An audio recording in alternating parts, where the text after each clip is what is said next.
Drive Home Reviews podcast, where I review the movies that I have just seen as I am driving home from the theater.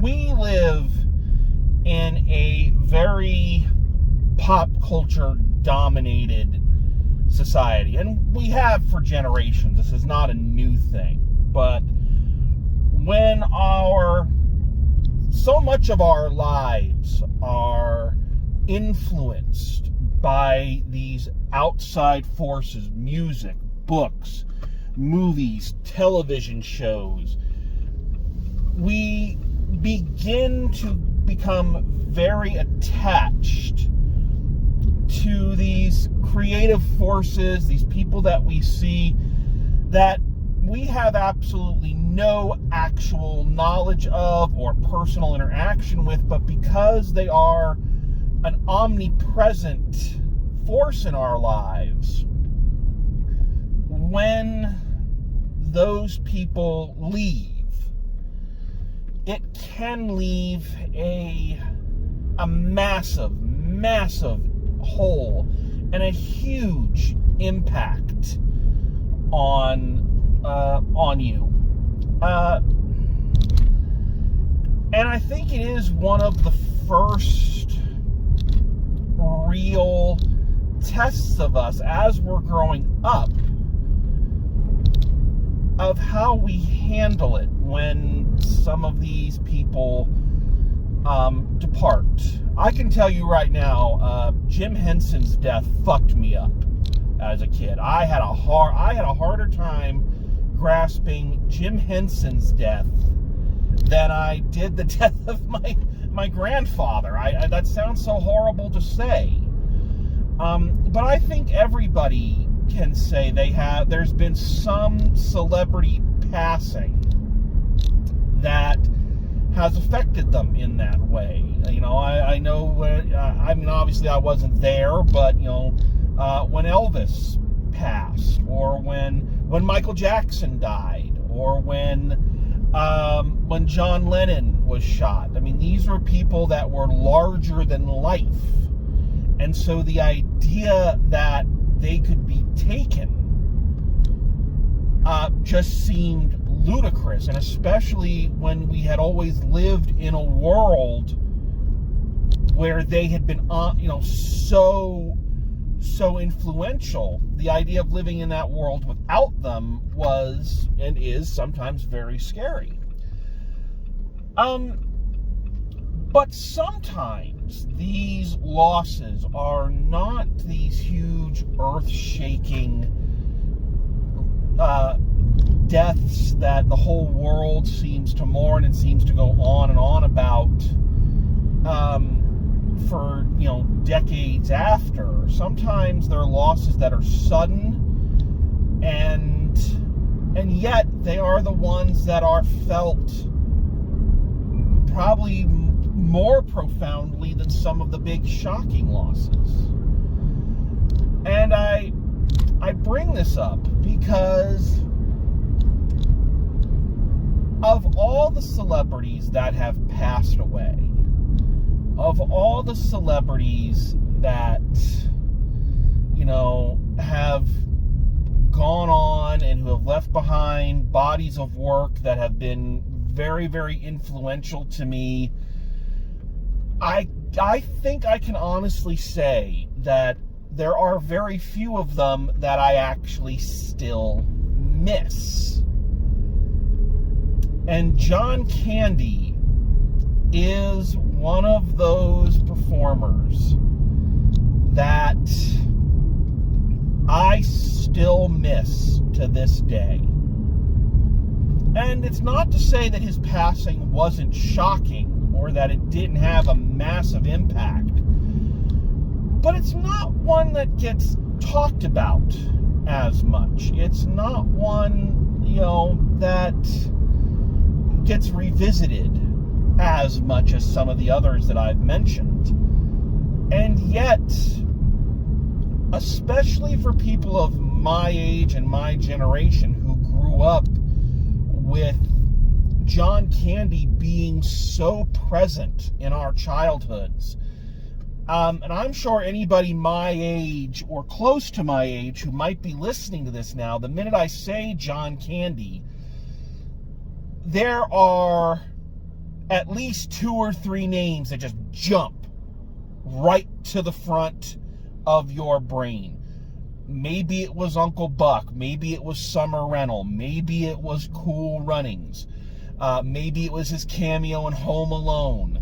Maybe it's Spaceballs. But I can almost guarantee you, because he was so active and did so much, that something jumps to the forefront.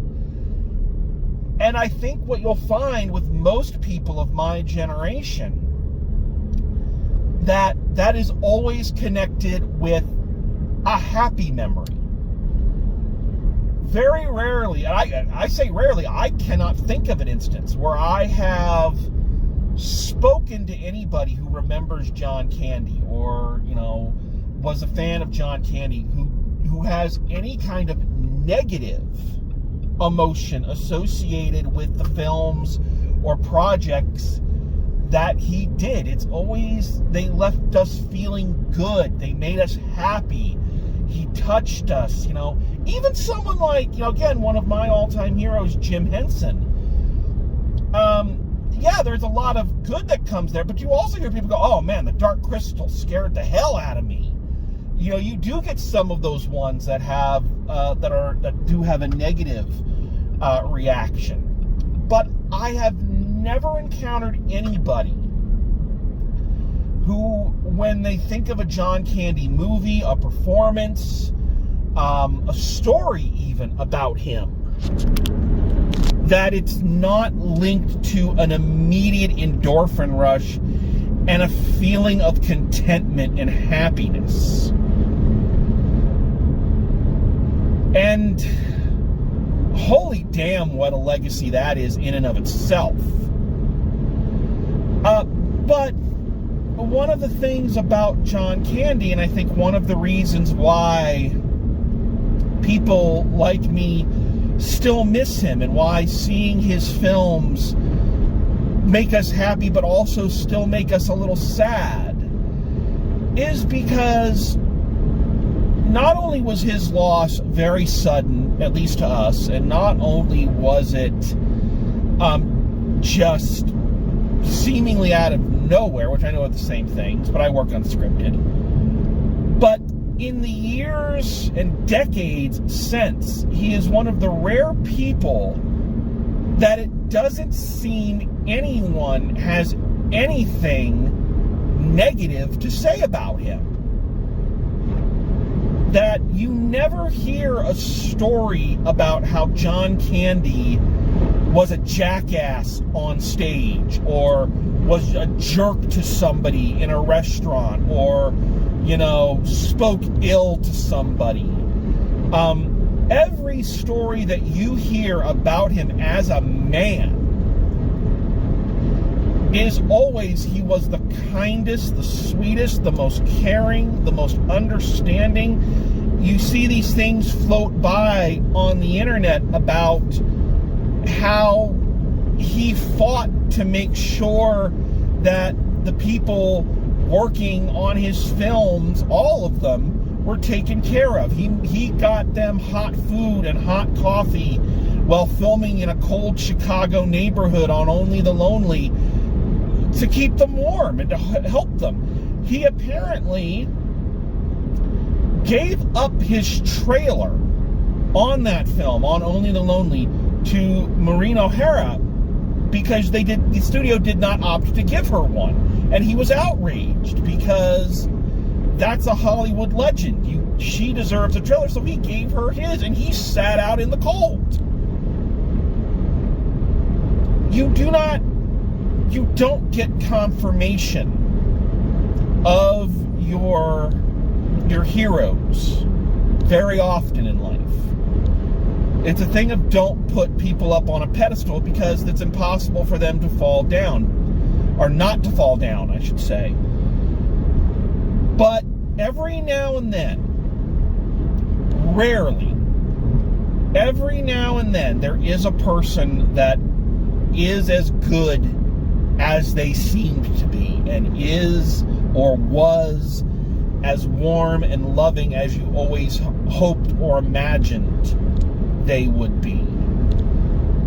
And that's the part that makes you sad, that they're gone, because I don't wish death or harm on anybody. Well, maybe one orange person, but, you know, whatever. But it does seem like the old tenet of the good die young is very much at play here. So when I saw that they were doing this documentary on him, I'm always a little nervous when a documentary comes out about someone I really beloved, because A, it's either going to confirm what you know, and that's just going to make you cry, or it's going to be a character assassination. A lot of times these documentaries about this person come out kind of like biopics. A lot of times biopics come out and they are either let's whitewash everything bad and only give you the rose-colored glasses story, or they go the opposite way and say, oh, you think you like this person? Well, let me tell you what a fucker they were. So I was cautious, because either way I'm gonna cry. Wow, the wind is really whipping about out there. I don't know how much of that's getting picked up. But anyway. And what I got with this one, I think, is one of the better middle-of-the-road documentaries that I've ever seen. And what I mean by middle-of-the-road is not so much in terms of quality. It's in terms of, we're going to show that this man was a man. Meaning that he was not perfect. He was not flawless. But that does not mean he was a bad person, and that all of the good things about him are still true. And really, the only kind of bad things they talk about in this is more, I think, a product of the era in which he lived than they were more of a product of him. Basically, the thesis this film works under is that he never really got over the loss of his father at a young age. I think they said he was 5 when his father passed. And the trauma of that and the fallout of that had an irrevocable effect on him, as it would on anybody.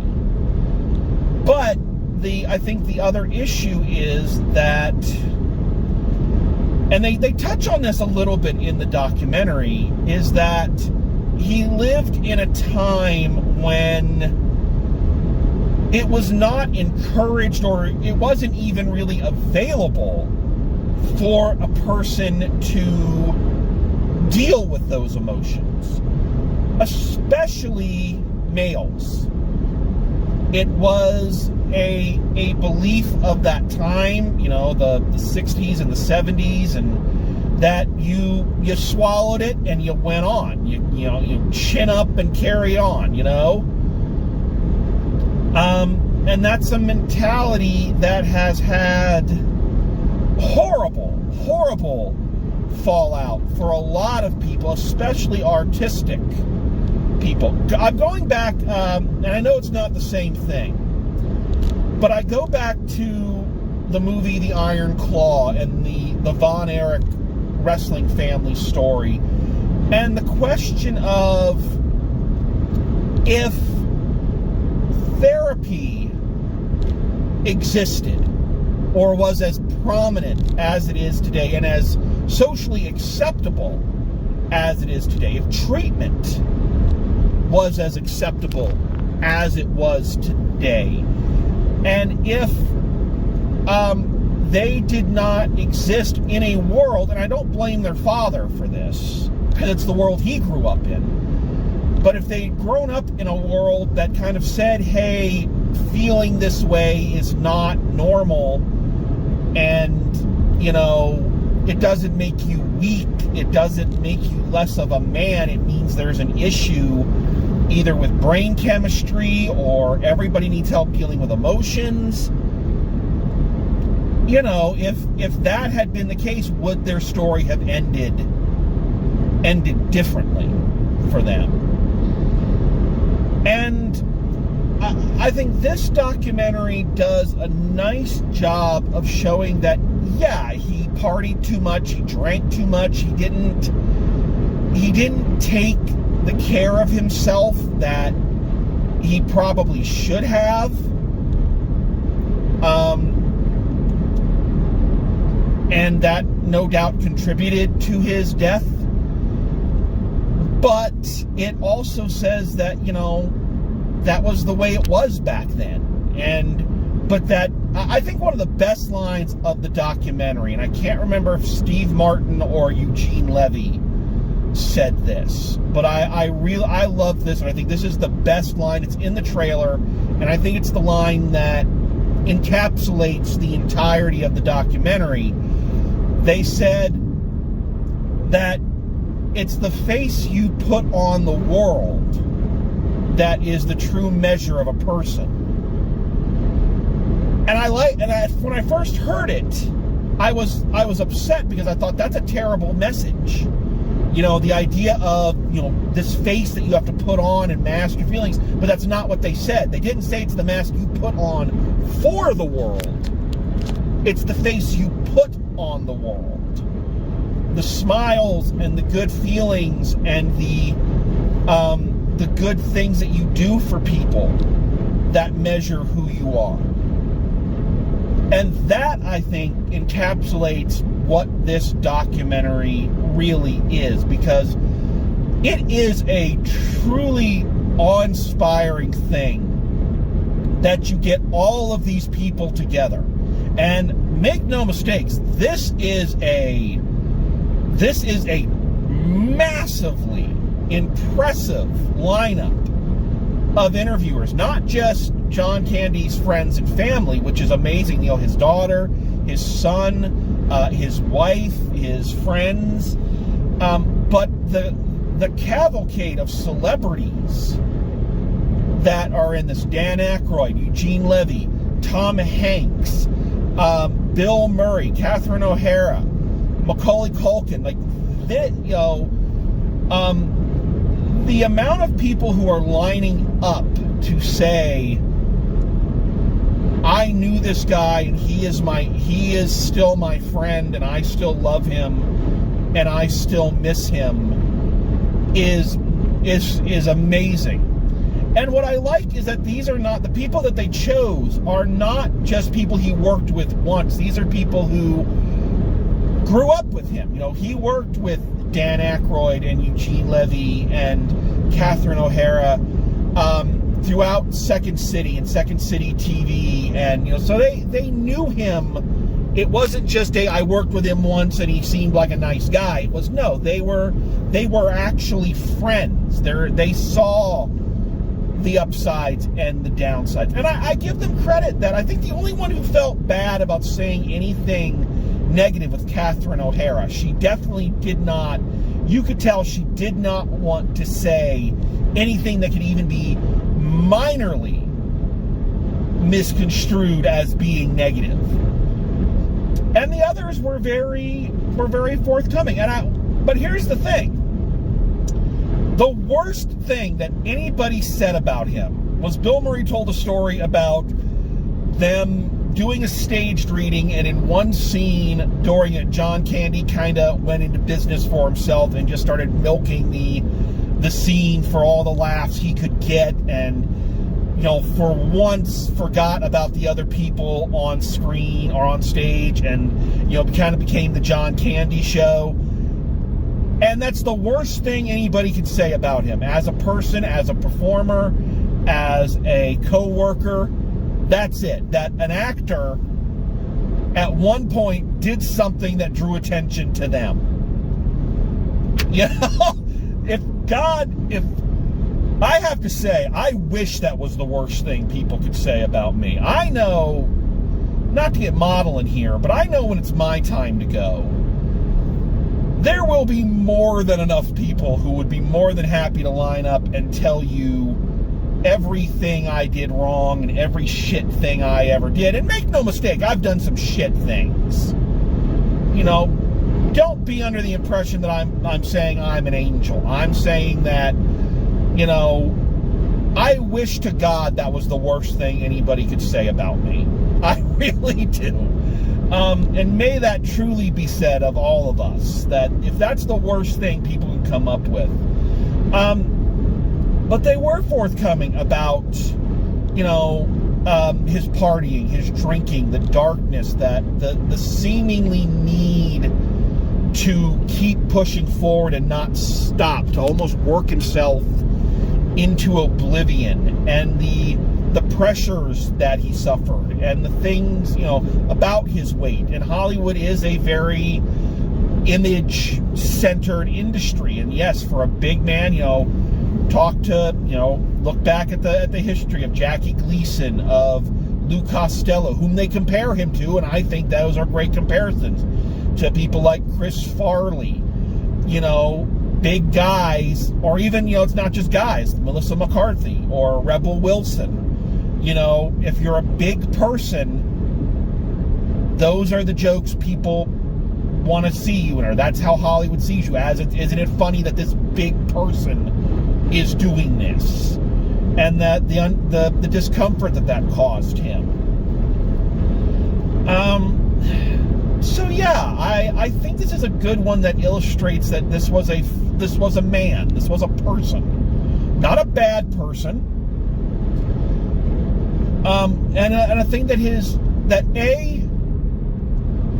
the good elements of him outweighed the bad, and B, that even if he was fighting his own demons, he went out of his way to make life better for everyone that he seemed to come in contact with. It's very hard to critique a documentary because, again, there's no narrative, generally speaking.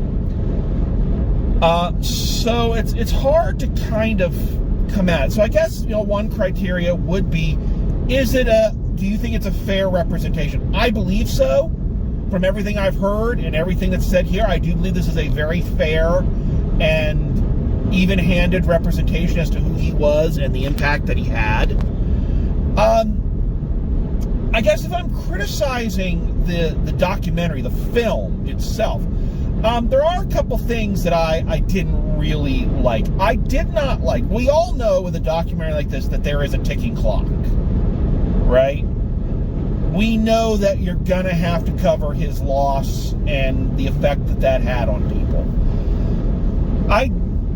And the way this documentary starts out, it starts out like a lot of these do, where it shows the news and, you know, early footage of the funeral, and then it puts a little clicker on the bottom, 1994, and then it zooms back to, you know, I forget where it starts, 1950 or 60 something, I can't really remember. And you're like, okay, that's fine, we're going back, we're going to start from the beginning, there we go. But throughout the documentary, they keep doing that. They keep coming back to this 1994, which is the year he passed, and they keep backing up to whatever year they're going to talk about. And that I found very, very unsettling. You know? Because I would say that this documentary to me is a celebration of life. That's how I would classify it. It's not trying to do an investigation. It is not trying to explain, you know, a tragedy. You know, like maybe if you were watching a documentary about the Titanic or about some horrific crime. It's trying to paint a picture. It's a profile. And we know where it has to end, but I don't want to have that ghost of this horrible thing looming over all the positives, you know?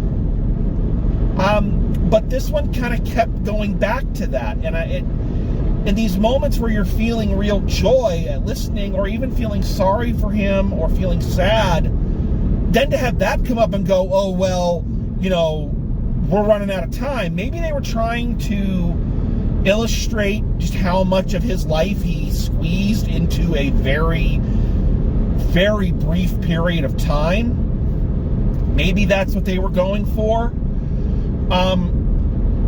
But I think that backfired, and it made the film unnecessarily tense.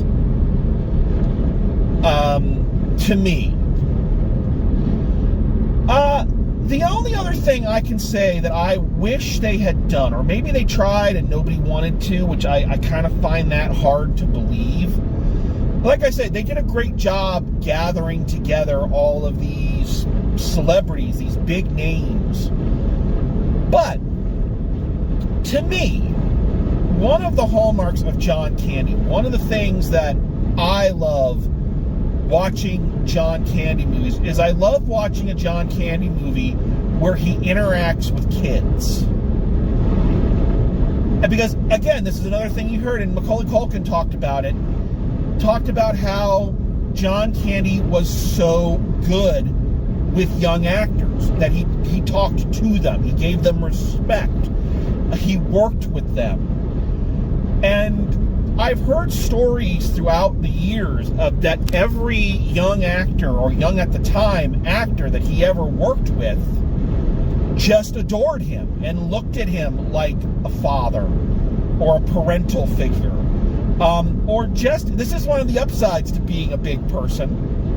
I can speak from experience, because people have called me, a big teddy bear.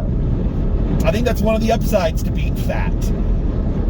Is that there is that huggable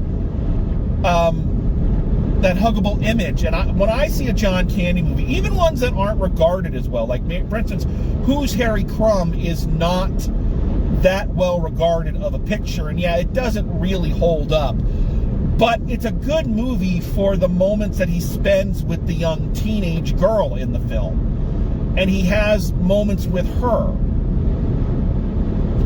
And they do an entire block in this showing him with all the young actors. They show clips from, Summer Rental and The Great Outdoors, and of course Uncle Buck. That's the one most people think of. I really would have liked if they had gone and talked to some of those now adult actors about their experiences with John Candy. They make a big point of it,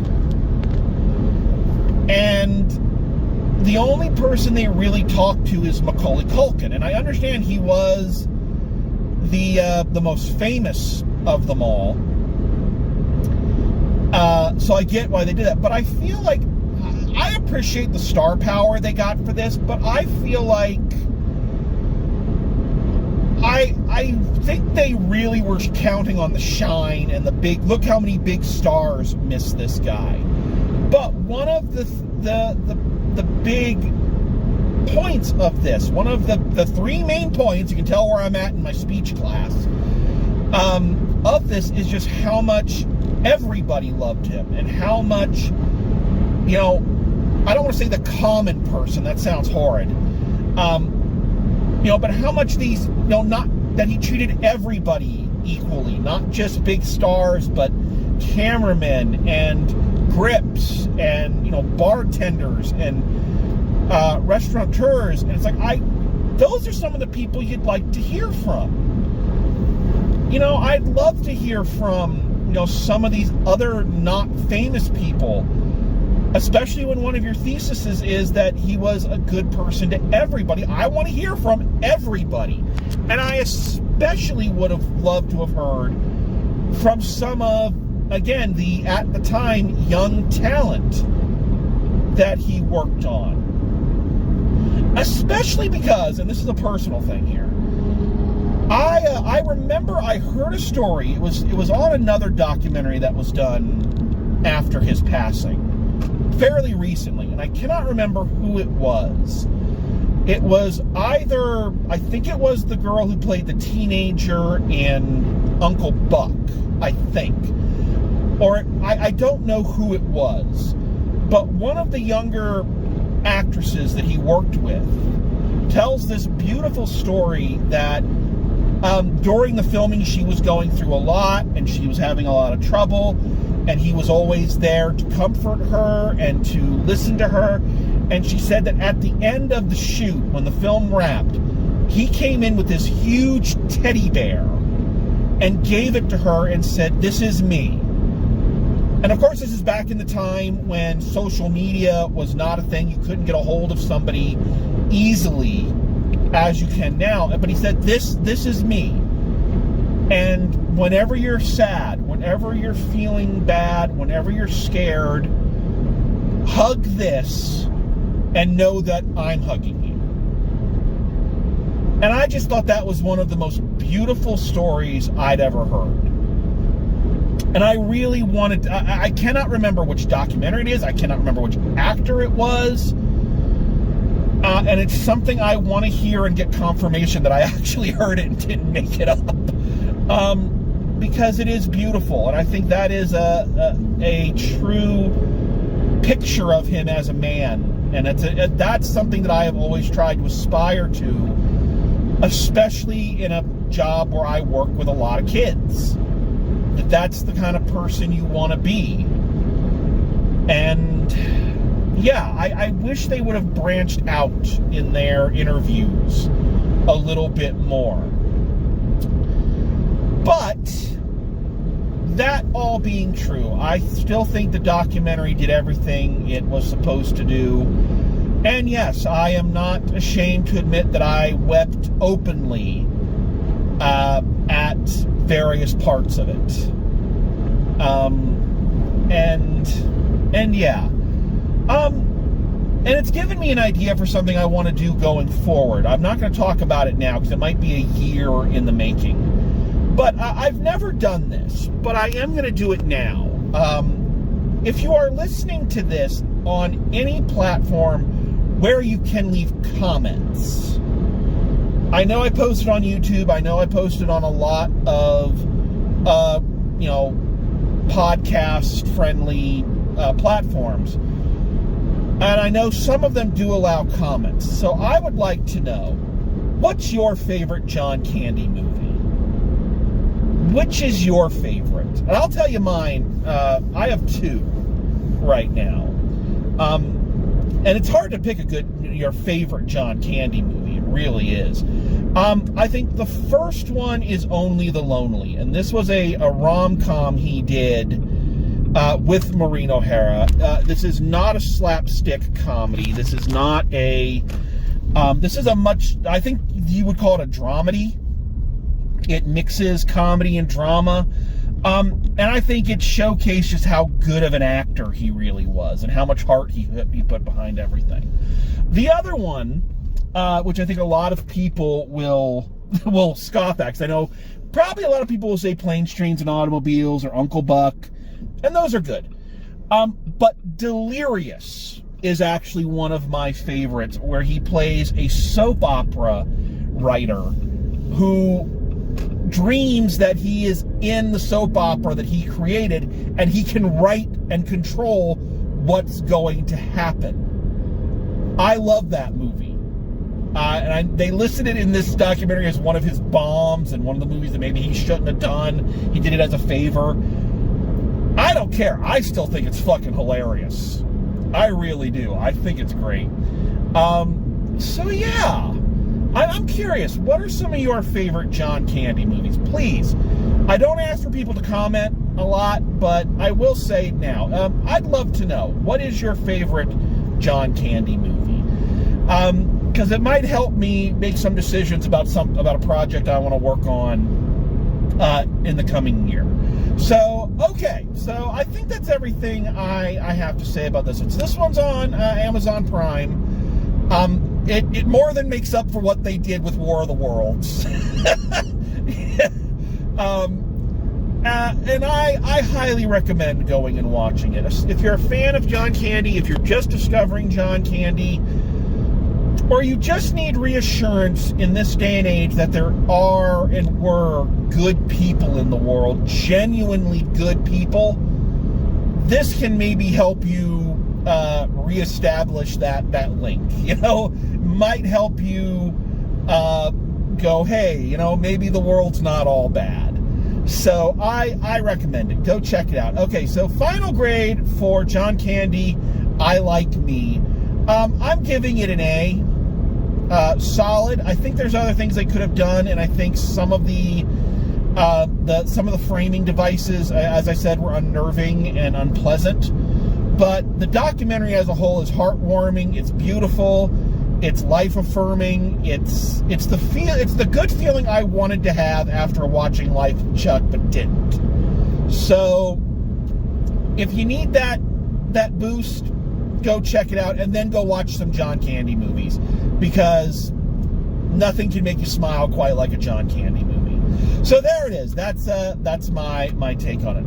Okay, so thank you all for coming along. Thanks for listening. Thanks for your continued patronage. It really does mean the world to me. We're kind of coming to the end of the year. I'm scraping a little bit to find films I wanna sit through and review. But we will be here, and we will be giving new reviews, and I'm looking forward to it, and I'm looking forward to all the stuff to come. So thank you all for coming along, and as always, drive safe, and I will see you at the movies.